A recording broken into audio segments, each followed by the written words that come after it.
సంస్థలో జరిగిన అక్రమాల కేసులో ఆ సంస్థ ప్రధాన కార్యదర్శి దేవరాజ్ అరెస్ట్ అయ్యారు. పుణేలో సిఐడి పోలీసులు ఆయన్ను అరెస్ట్ చేశారు.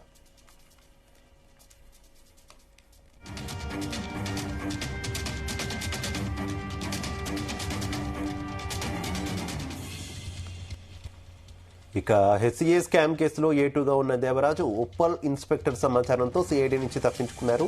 అతన్ని పట్టుకోవడానికి 36 గంటల పాటు నిర్విరామంగా పనిచేసి పుణేలో సిఐడి అధికారులు అదుపులోకి తీసుకున్నారు.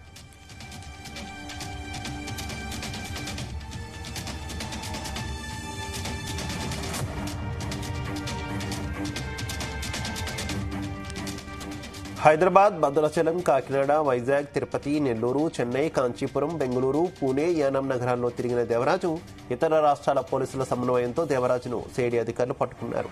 ఇక హెచ్సిఏపై కేసు నమోదైన తర్వాత దేవరాజు 17 రోజుల్లో 7 రాష్ట్రాలు తిరిగినట్టు గుర్తించారు. ఇక అతన్ని పట్టుకోవడానికి 6 ప్రత్యేక బృందాలు గాలించారు.